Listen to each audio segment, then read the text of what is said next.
Good morning, Kitchen Witches. This is your tarot and menu inspiration for the day. I'm Chef Lisa, editor-in-chief of A Chef's Grimoire magazine. And we're going to pick one card, and that's going to be everything we need to know.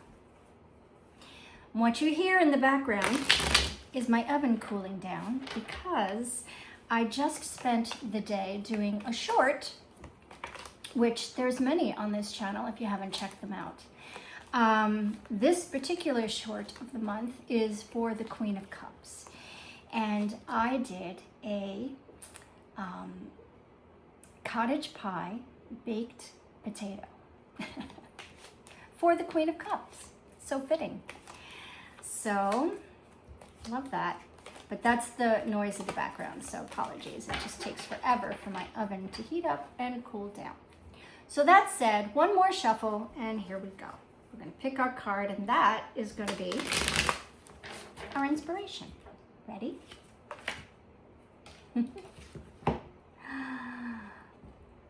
The Two of Cups. How funny, right? All day I was working with the Queen of Cups. And I guess the tarot picked up on my joy, right? Because I was all day, or at least the most of the morning, in the kitchen. And that makes me happy. And I was creating a recipe with the Queen of Cups in mind. So I was just thinking of how nurturing it would be, how it's in a vessel, how, you know, all of it. And it was just making me happy. And now the tarot picked up on that because my energy came through with the Two of Cups, because now I'm telling you about it. So I'm bringing in the other. Love it. Tarot's amazing. So, this is a minor arcana, Two of Cups.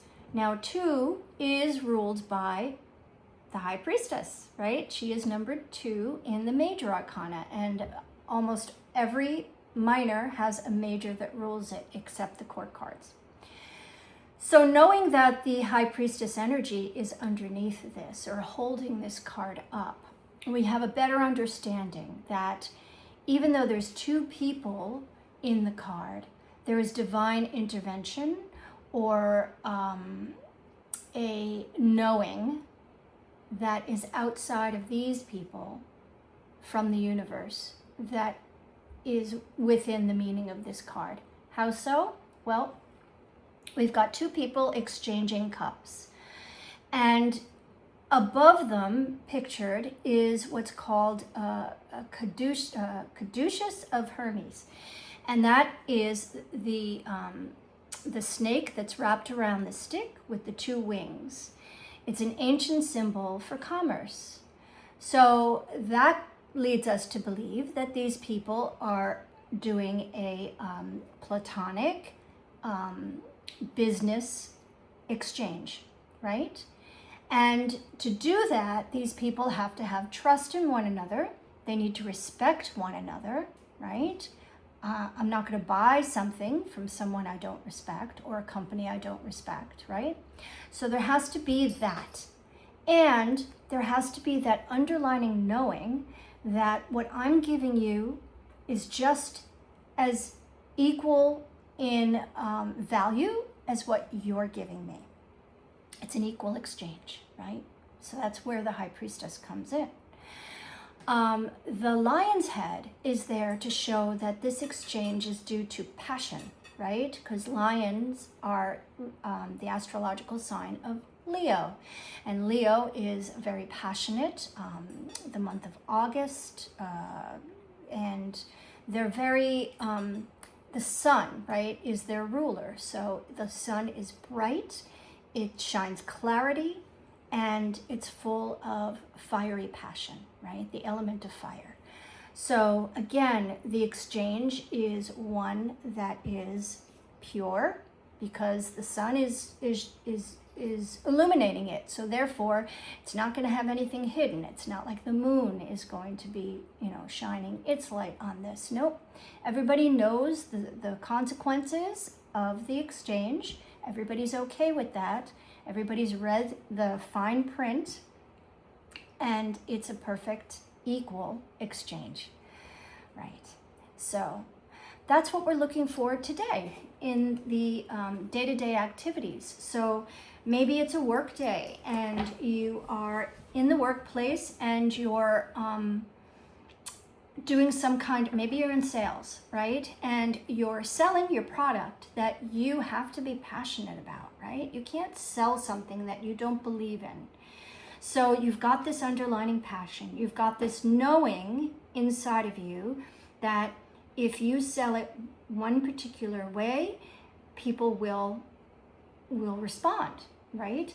And you know you can put your head on the pillow at night because what you're selling to them is something they need or something that they don't think they need yet, but they will. So, you know, you're doing them a service, right? And they're doing you the service of keeping you employed because they're purchasing what you're selling. So that's one example, but there could be many, right, of how you bring this lovely card into your day. But how about how we bring this card into the kitchen?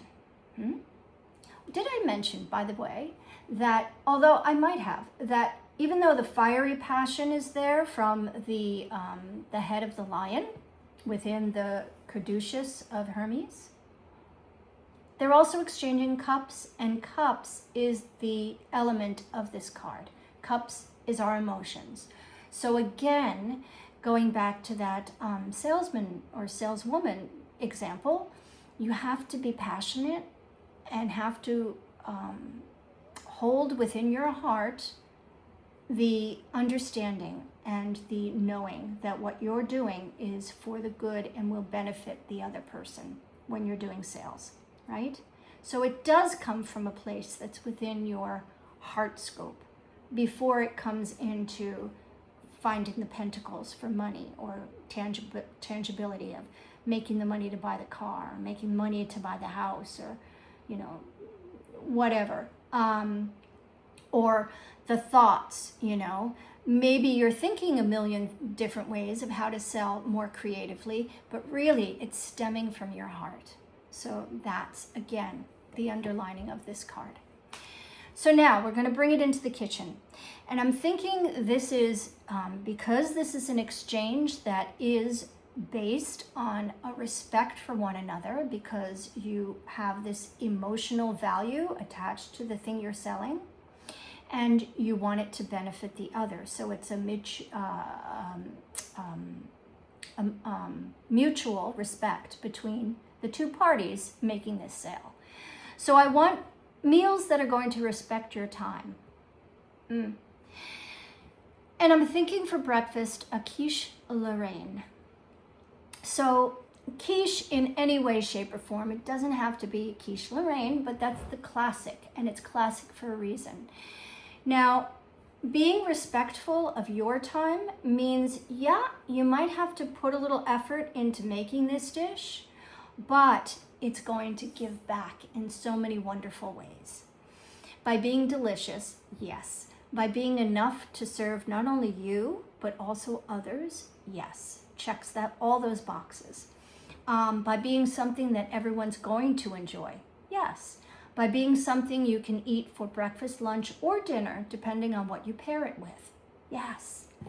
The fact that it can be refrigerated and served another day, bonus. The fact that it can be frozen and served another day, or cut into individual slices of pie, wrapped individually, put into the freezer, and then you pull them out for just yourself every day. Check, check, check. So it's respectful of your time. You're putting your time in, but it's giving back. So, quiche Lorraine, it's literally a bacon and egg custard that's within a pâté brisé pie crust. Period. That's it. So it's very classic. You're going to get your bacon going. You're not going to crisp it up. You're going to leave it a little bit moist, right? So that it's not crunchy, but flexible. And then you chop it up, dice it up really nicely, fine. And then you make an egg custard that you could very well season up with fresh herbs, right? If it's summertime, like where I am now, it's August. You could use any fresh herbs you have on your deck. You could put in lemon thyme, which I have growing. You could put in chives. You could put in rosemary, parsley, sky's the limit, whatever you got. And then of course salt, pepper, you gotta season it up. But the custard is really what's going to make it glorious. So that's consisting of eggs with some cream and the herbs and spices that you're gonna put in there. And you lay the bacon over the pre-baked pie crust because you don't want it to be soggy at the bottom. So you're gonna make your pie crust.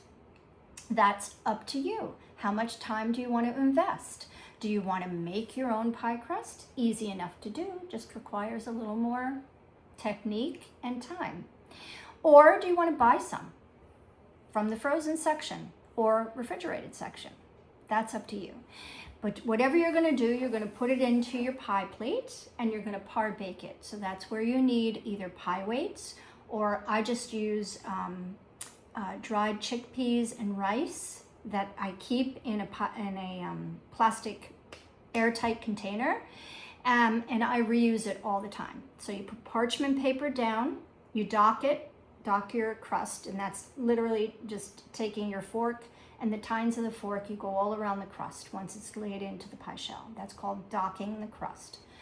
Then you lay in your parchment paper, and then you pour in whatever weights you're going to use to keep the pie crust from puffing up so that the filling doesn't fit in. Into the oven it goes for maybe 10-12 minutes, just until it starts to get a little golden brown on the outside. Take it out, carefully remove the parchment with the weights to a sheet pan on a rack so that they can cool off and be reused.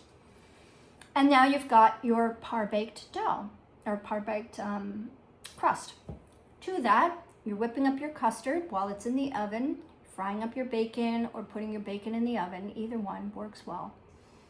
And then you just put the bacon down, put your herbs down, and pour in the custard, and into the oven it goes until it's beautiful golden brown on top. Gorgeous. Gorgeous. Quiche Lorraine. And do what I said, right? Make it for today, tomorrow, and all the days ahead. Make it be respectful of your time. For lunch, I'm thinking a whole roasted chicken, but we're not going to do it in the oven. We're going to do it in the crock pot. The crock pot is going to take 8 hours. So this is something you can do and prep for it the night before and let it go all night, or prep it the day before, put it in the crock pot, and then let it go all day and have it for dinner or lunch, actually, that afternoon. So the way you do this is what you have to invest your time in. You're going to get your chicken. It's a whole chicken. You need to skin it. You can't put it into the crock pot with the skin on, because the skin is going to just be limp and gross, and it's going to cause the whole chicken to get greasy. So you need to skin the chicken. That's the hardest part. And it's not difficult, but to some, it's the hardest part, especially getting around the tips of the legs and the wings, because you're not going to be able to get every bit off. But most of it you can. And what I do with the skin, after I've skinned the chicken, I season it. I put it in my air fryer at 400 for like 8 minutes, and it gets golden crispy. And then that's my snack. That's the chef's snack, right? So I eat all the skin. I do, because it's delicious. Right, so getting back to the chicken. Now it's skinned. So now you're going to whip up a little herb blend. So it's going to be smoked paprika if you wish, or just regular sweet paprika, garlic powder, onion powder. You can throw in some dried thyme. You want it all to be dried, not fresh, right? Because you're doing a dry rub over the chicken. Once the chicken is beautifully rubbed with this gorgeous spices, you have to now, maybe, if you wish, you want to put either an apple or a piece of onion, a couple pieces of onion in the cavity of the chicken. And that's it. And then you place it in the crock pot. No water, no broth, nothing, dry. because the chicken is going to baste itself in its own juices. And literally, guys, it tastes like a rotisserie chicken when it's done. Beautiful. And respectful of time, tell me about it, right? Because you know a rotisserie chicken could last for 3 or 4 meals if you really plan it out. So same thing applies here, right? But you have choice of what chicken brand to buy, right? You want to get something that's very good quality. The ones that you sometimes get in the grocery store, you have no idea what kind of bird it is. You have no idea what lifespan it had. So get something that's very good. And therefore, you know, right? It's the knowing. And once it comes out of the crock pot, you can use it for a million things. What I usually do the first night is I take the legs off, and I'll have one of the legs with a nice green salad. And there you go. And that's lunch. A rotisserie chicken in your crock pot.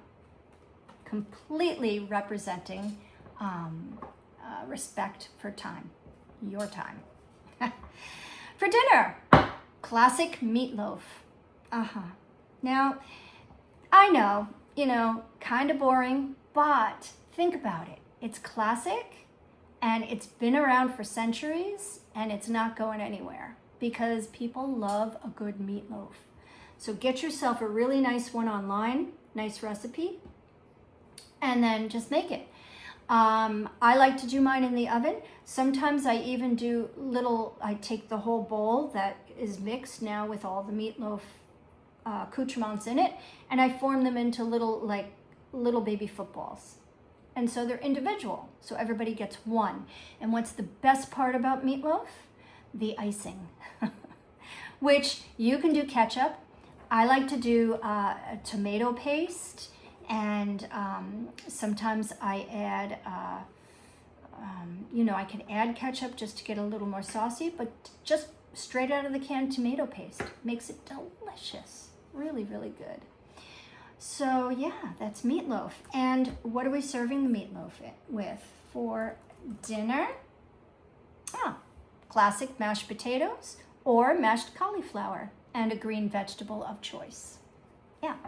So the mashed potatoes, again, you're putting time in, but it's giving back, because more than likely you'll have leftovers. And then what could those leftovers be made into? Mashed potato cakes with your eggs the next morning. They could be made into gnocchi if you just add some flour to them and roll them and cut them into little dumplings and into a pot of water. Gorgeous, right?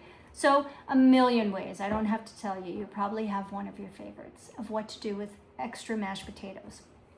You could also put them in a piping bag and pipe them onto a sheet tray. Before you do that, add some eggs to the mashed potatoes and then pipe them onto a sheet tray into rounds and then bake them in the oven. They get golden brown at the edges but stay tender on the inside. And that's a nice side dish to go with maybe steak, chicken, whatever the next day, fish. So all of that from our friend, the Two of Cups. Have an equal exchange. Have the kitchen and the meal time be respectful of your time, and nourish yourself. Nourish all those around you with your kitchen magic. See you tomorrow.